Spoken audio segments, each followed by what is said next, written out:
حي على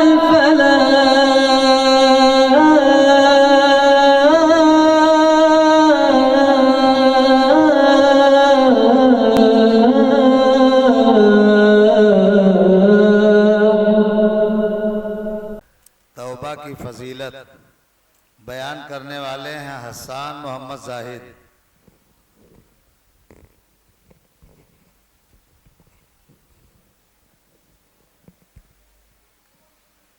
السلام علیکم ورحمۃ اللہ وبرکاتہ۔ الحمدللہ وحدہ والصلاة والسلام علی من لا نبی بعدہ، فاعوذ باللہ من الشیطان الرجیم، بسم اللہ الرحمن الرحیم۔ فما تاب من بعد ظلمہ واصلح فإن اللہ یتوب علیہ۔ برادران اسلام، حکم صاحبان، اساتذہ اکرام اور میرے پیارے ساتھیوں، آج میں آپ لوگوں کے سامنے ایک تقریر پیش کرنا چاہتا ہوں جس کا عنوان ہے توبہ کی فضیلت۔ توبہ اعلیٰ ترین عبادات میں سے ایک عبادت ہے اور اس سے بندے کو مقام حاصل ہوتا ہے جو کسی اور عبادت سے حاصل نہیں ہوتا۔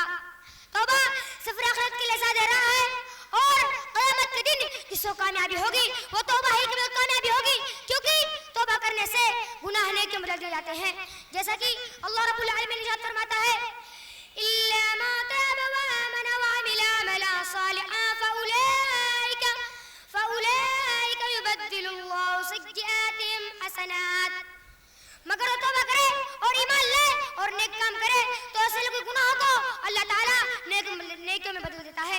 اس آیت کریمہ سے معلوم ہوتا ہے کہ اللہ تعالیٰ توبہ کرنے والے کے تمام گناہوں کو نیکیوں میں بدل دے گا، یعنی ہر گناہ کی جگہ ایک نیکی دے گا۔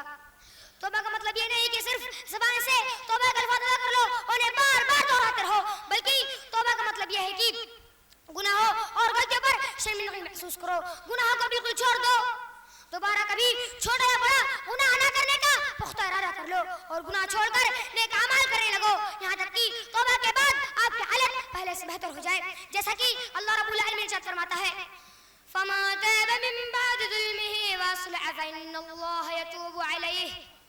جو شخص اپنے گناہ کے بعد توبہ کر لے اور اصلاح کر لے تو اللہ تعالیٰ اس سے مقبول فرماتا ہے۔ پیارے بھائیو، آئیے رسول اکرم صلی اللہ علیہ وسلم کی چند حدیث سنیے جس سے توبہ کی اہمیت اور فضیلت کا اندازہ لگا سکتا ہے۔ حضرت ابو ہریرہ بیان کرتے ہیں کہ رسول اکرم صلی اللہ علیہ وسلم نے ارشاد فرمایا واللہ انی لا استغفر اللہ واتوب الیہ فی اليوم اکثر من 70 مرہ۔ اللہ کی قسم میں ایک ہی دن میں 70 سے زائد بار اللہ سے بخشش مانگتا ہوں اور توبہ کرتا ہوں۔ اور حضرت عبداللہ بن عمر رضی اللہ عنہ بیان کرتے ہیں کہ رسول اکرم صلی اللہ علیہ وسلم نے ارشاد فرمایا یا ایھا الناس توبوا الی اللہ واستغفروه فانی اتوب الیہ فی اليوم 100 مرہ۔ اے لوگو، اللہ سے توبہ کرو اور اس سے بخشش طلب کرو، بے شک میں ایک ہی دن میں 100 مرتبہ توبہ کرتا ہوں۔ میرے پیارے بھائیو، ذرا غور کیجئے، ہمارے رسول صلی اللہ علیہ وسلم معصوم الخطا ہیں، جن کے اگلے اور پچھلے تمام گناہ معاف ہیں، اس کے باوجود بھی وہ اپنے رب سے ایک ہی دن میں 100 مرتبہ بخشش طلب کرتے ہیں اور توبہ کرتے ہیں۔ دوستو، اب ایک ایسے مجرم گنہگار قاتل کی توبہ کا واقعہ سنیں جس نے 99 آدمی قتل کیے تھے، اور جب ایک عابد ہوا راہب نے اس سے کہا کہ اللہ تعالیٰ تمہارا گناہ معاف نہیں کرے گا، تو اس نے اس عابد کو قتل کر کے پورے 100 آدمی قاتل بن گیا، مگر پھر بھی وہ توبہ کی فکر میں رہا اور مایوس نہ ہوا۔ حضرت ابو سعید خدری کہتے ہیں کہ رسول اکرم صلی اللہ علیہ وسلم نے ارشاد فرمایا تم سے پہلی امتوں میں ایک شخص تھا جس نے 99 قتل کیے تھے۔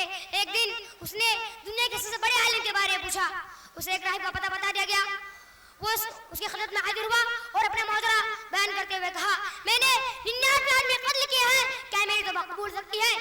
راہب نے جواب دیا نہیں ہو سکتی، تو اس شخص نے راہب کو قتل کر کے 100 پورے کر دیے۔ پھر اس نے دنیا کے سب سے بڑے ایک اور عالم کے بارے میں پوچھا، اسے ایک عالم کا پتہ بتا دیا گیا، وہ اس عالم کے پاس گیا اور کہنے لگا میں نے 100 آدمی قتل کیے ہیں، کیا میری توبہ قبول ہو سکتی ہے؟